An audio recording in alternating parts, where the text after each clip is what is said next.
welcome to the Deep Dive. This is the show where we take a whole stack of sources, research notes, and basically pull out the most important bits just for you. Mhm.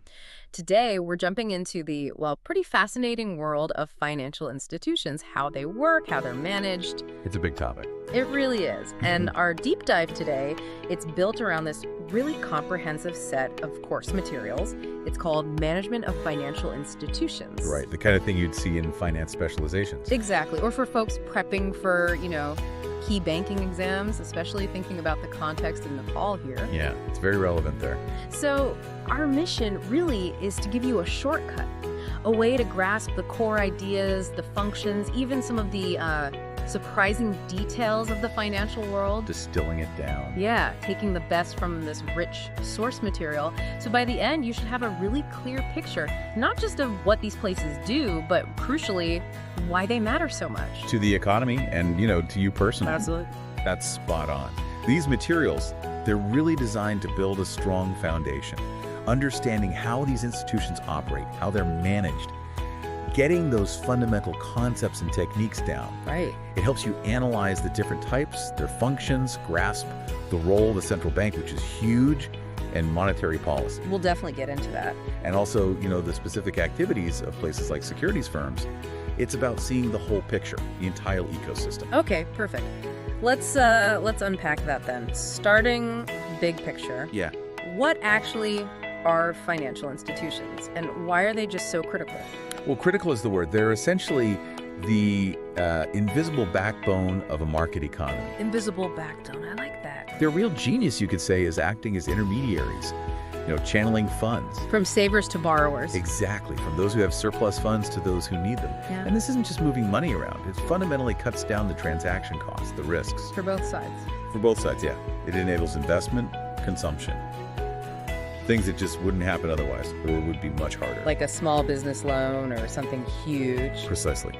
Think about your local coffee shop needing funds to expand, or, a massive infrastructure project. How do they get funded without these intermediaries? Makes sense. And you encounter so many types, right? There's your everyday bank, taking deposits, making loans. Sure. But also insurance companies, pension funds managing long-term contracts, and investment institutions like mutual funds, pooling capital. So a whole range. A whole range. Sure. They're absolutely essential, but it's important to remember they also carry inherent risks. Which is why management is key. Exactly. Why careful management and understanding their evolution, particularly in dynamic places like Nepal, is so important. Okay, that sets the stage really well. They're like the high-speed rail for capital. That's a good analogy, yeah. And if they're the network, then the whole system runs on a kind of rhythm, right? Interest rates. This feels like where it gets really fundamental. It absolutely is. And understanding interest rates, it's not just knowing they exist. It's grasping what actually drives them. Okay. So we often look at the determinants through the loanable funds theory. Loanable funds. Which basically suggests interest rates are set by supply and demand, the supply of money available to lend, and the demand for borrowing. Simple enough in principle. In principle, yes. Right. It helps explain how rates move over time. But then for individual securities, it gets, more detail. More factors come into play. Many more. You've got inflation, obviously eroding the future value of money. Right. The real risk-free rate, that's like the theoretical return on a perfectly safe investment before you account for inflation. Okay. Then, crucially, default risk or credit risk. Will the borrower pay it back? Big one. Huge. Liquidity risk. Yeah. How easily can you sell the security without losing value? Any special provisions or covenants. These are like rules or conditions attached to the loan. Financial guardrails, maybe? That's a great way to put it. Guardrails lenders put on borrowers, like maintain a certain cash level, don't take on more debt, things to protect the lender. Got it. And, of course, the term to maturity. How long until the security is due? That plays a big role, too. So lots of moving parts determining the rate on just one bond or loan. Exactly. Now, when we talk about why rates vary for different maturities, the term structure of interest rates, we get into specific theories. Okay, like the yield curve. Precisely, explaining the shape of the yield curve. Yeah. There's the unbiased expectation theory. It suggests long-term rates mainly reflect what the market expects future short-term rates to be. So it's about predictions. Largely, yes. Yeah. Then the liquidity preference theory. This argues investors, they prefer short-term, more liquid assets. Makes sense. Less risk tying up money for ages. Right. So they demand a premium, a higher rate for holding longer-term securities. Yeah. And finally, the market segmentation theory. This basically says different maturities, short-term, long-term, operate in kind of separate markets. With their own supply and demand. Pretty much. Their own dynamics. And look, this isn't just academic theory. Understanding these helps explain, say, why the yield curve might invert. Which often signals a recession, right? Often, yes. Or why your long-term mortgage rate might jump even if short-term rates haven't moved much. It's complex. Wow. And all this feeds into the very challenging but essential task of forecasting interest rates. Okay, that's incredibly insightful. So if interest rates are the rhythm, the pulse, how does the central bank fit in? Are they the conductor? That's a perfect analogy. They are absolutely the conductor, the linchpin. What are their main jobs? Oh, they're vast. Issuing currency, obviously, acting as the banker to the government and also to other commercial banks. Banker's bank. Exactly. Overseeing the payment system, making sure money moves smoothly and safely, and critically, implementing monetary policy. To keep the economy stable. That's the goal. Yeah. Maintaining stability, controlling inflation, promoting employment. Their balance sheet is actually a fascinating window into this. What does it show? Assets, like government securities they hold, loans they make to banks, and liabilities, like the currency actually out there in circulation. Okay. And they have some powerful tools to conduct this orchestra, as you said. Monetary tools. Like what? Well, the big one is often open market operations. That's buying or selling government You securities. inject or withdraw money. Precisely. Buying injects money, selling withdraws it.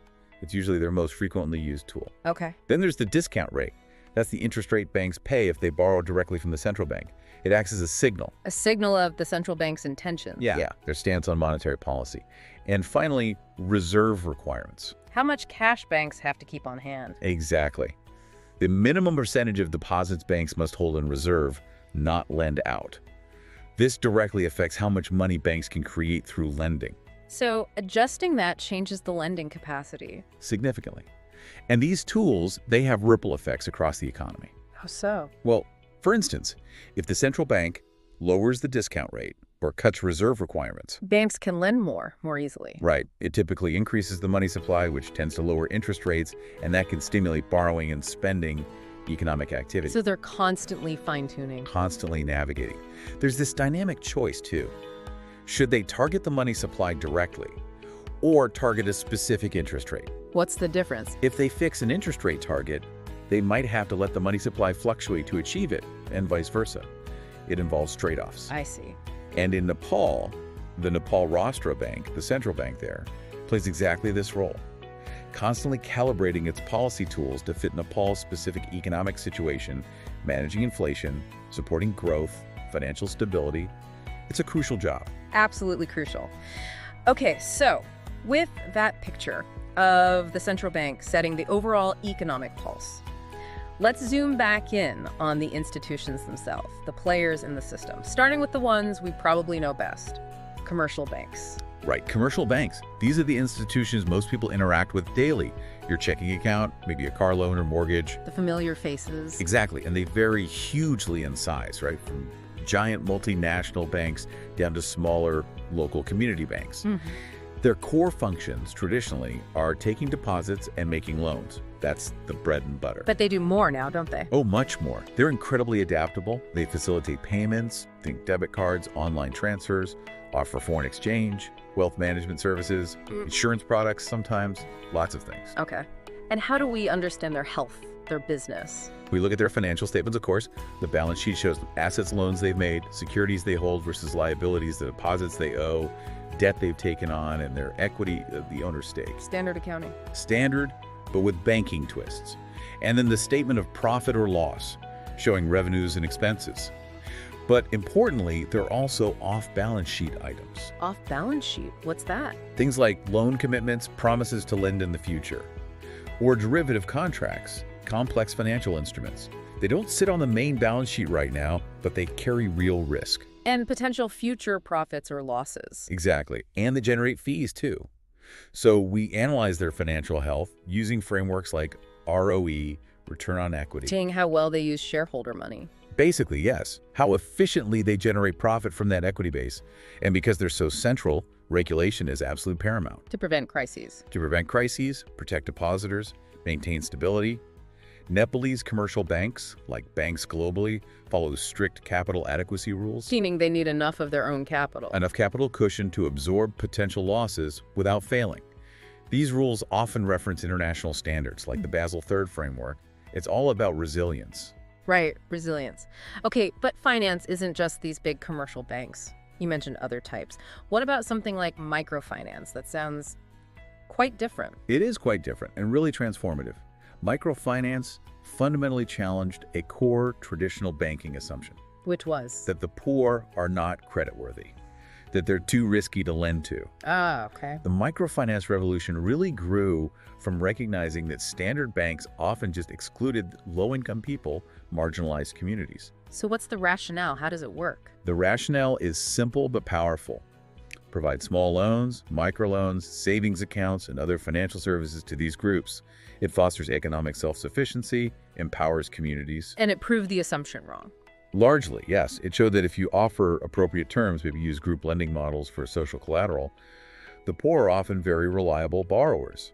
It's about designing services for their needs. So the key principles are different. Very client-centered. Sustainability is important too. They aim to be financially viable, and often there's a strong focus on community development alongside the financial services. What kind of products do they offer? Well, small loans, obviously, but also savings products designed for people with irregular income. Sometimes insurance, money transfers, often with flexible repayment schedules, maybe weekly collections. It's tailored. And evaluating them, it's not just about profit. Exactly. Interpreting their financial statements and performance involves looking beyond just the bottom line. You look at outreach, how many clients they're serving, repayment rates, obviously crucial, but also social impact metrics alongside financial sustainability. It's about unlocking huge economic potential that was previously ignored. That's really powerful. Okay, so we have big banks, we had microfinance reaching underserved populations. What else exists? You mentioned cooperatives earlier, saving and credit cooperatives. Yes, another really vital part of the financial ecosystem. And they operate on a distinct philosophy again. They are member-owned and member-controlled. That's the key. It's not about external shareholders. It's about the members themselves. Democratic control. Democratic participation, mutual self-help. Usually, members share some kind of common bond. Maybe they work in the same industry or live in the same community. And why have they grown? Often because they provide accessible, sometimes more affordable financial services, especially in areas where commercial banks might not have a strong presence or where people feel more comfortable with a member-owned structure. What are their principles? Things like voluntary and open membership, members' economic participation, autonomy, concern for the community. Yeah. It's a different ethos. And their products, similar to banks. Often similar savings accounts, various types of loans, but perhaps tailored more directly to the members' needs. And evaluating them, still different. Yeah, you look at member engagement, how active the members are. Operational efficiency, of course. Right. But the goal is generating surplus for the members, maybe through better rates or dividends, Right. not just maximizing profit for outside investors. It's a community-first model. Very interesting distinction. Okay, let's shift gears slightly. Another huge piece of the financial puzzle. Insurance companies. What's their fundamental role? Insurance is all about managing risk. Fundamentally, they pool risks. Lots of people pay premiums, and that pool of money is used to pay out to the few who suffer a covered loss. Spreading the risk around. Exactly. Protecting individuals, businesses from potentially crippling financial losses. We usually split them into two main types. Which are? Life insurance companies, they cover risks related to mortality, like death benefits, or longevity risk, like annuities paying out for as long as you live. Okay. And then property casualty insurance companies.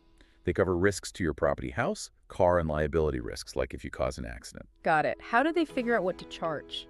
Well, for life policies, like an annuity, calculating the fair present value of those future promised payouts is absolutely crucial for setting premiums correctly. Complex calculations. Very. For property casualty, measuring costs and profitability involves analyzing the premiums they collect versus the claims they pay out, plus their operating expenses. Makes sense. What are the core operations inside an insurance company? It's quite a process. Starts with rate mating, deciding the premium rates based on risk assessment. Okay. Then underwriting this is where they assess an individual applicant's risk. Should we offer coverage? At what specific price? Deciding who gets insurance? And on what terms? Yes. Then production, that's basically sales and marketing. Yeah. Getting the policy sold. Claim settlement, handling the process when someone makes a claim. Paying out. Paying out fairly and efficiently, yes. And a really important one, reinsurance. Reinsurance, insuring the insurers.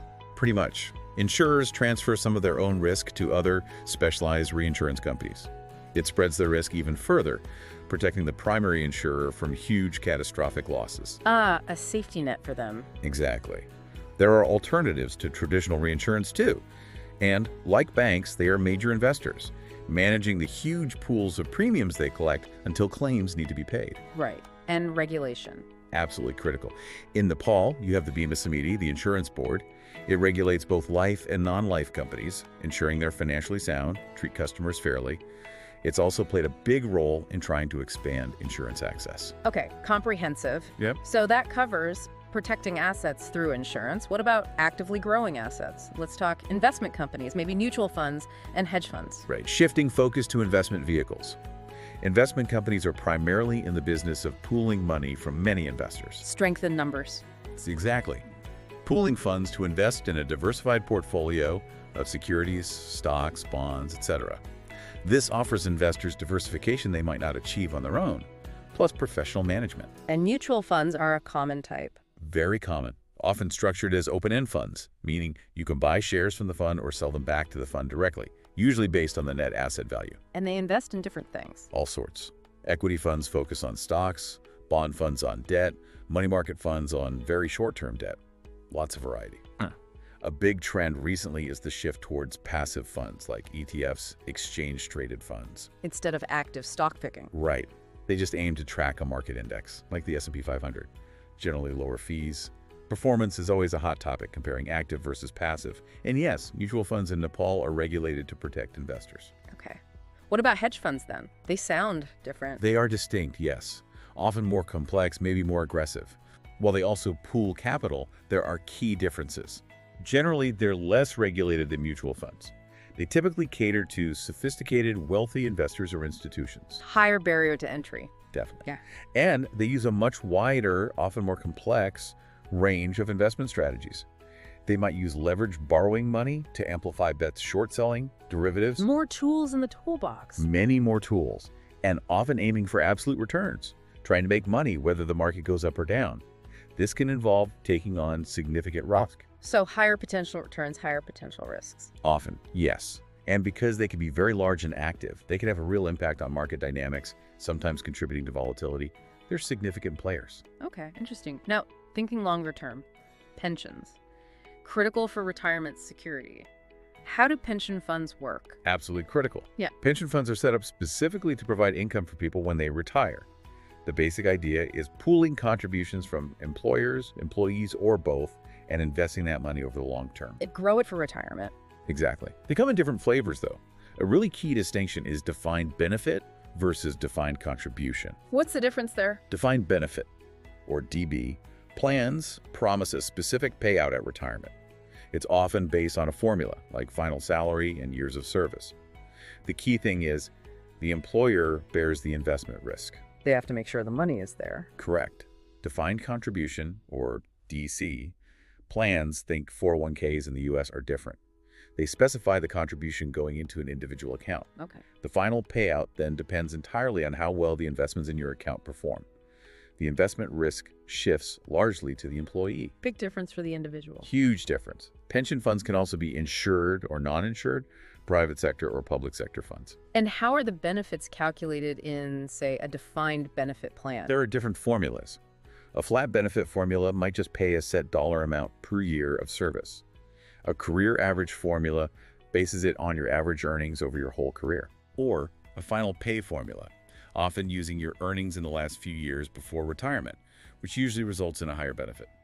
The formula matters a lot. I bet. And for the fund itself, the return on its assets, how well it invests, and its asset allocation. The mix of stocks, bonds, real estate, etc. are absolutely crucial for its long-term health and ability to pay benefits. Makes sense. How is this managed in Nepal? Pension regulation and management practices are definitely evolving there. Initiatives like the Social Securities Fund, or SSF, are really significant. It's aiming to formalize Social Security, including pensions, for a much wider range of workers, including in the informal sector. Bringing more people into the system. Exactly. A vital step for long-term economic security and societal stability in Nepal. Okay, fantastic. Just one more area to cover then. Let's wrap up with what you called the high-octane world. Investment banks and securities firms. Right. The capital markets players, investment banks and securities firms are really the architects behind major financial transactions. They connect companies that need capital with investors who have it. How do they do that? What services do they offer? A whole range. Yeah. A big one is underwriting, helping companies issue new stocks or bonds to raise money. They buy the issue from the company and sell it to investors. Taking a risk there. They do take on risk, yes. They also advise companies on mergers and acquisitions, M&A. Huge strategic decisions for companies. Right.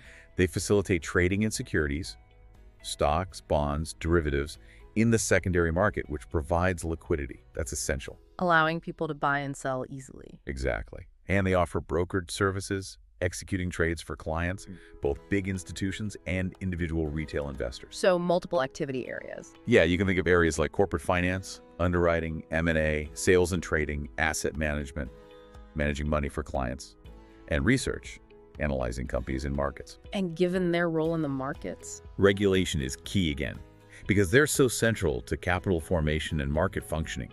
Investment banking activities, the firms themselves, and even the individual professionals working in the sector are subject to specific regulations in places like Nepal. to ensure fair markets. Ensure market integrity, protect investors, foster confidence. It's all about creating a healthy, functioning capital market that can fuel economic growth. Wow. Okay, we have really covered a huge amount of ground today. I mean, from the big picture impact of central banks down to, microfinance for individual empowerment and the nuts and bolts of pension calculations. It's true.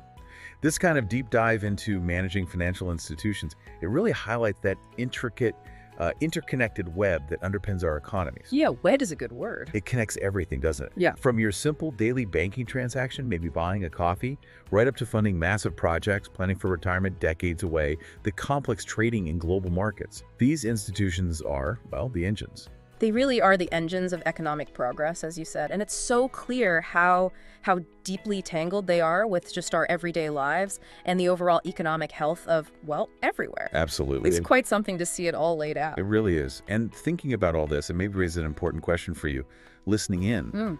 Now that you've got a better handle on the mechanics, the different players, this whole diverse landscape, where do you see the next big thing happening? The next innovation or challenge. Yeah, exactly.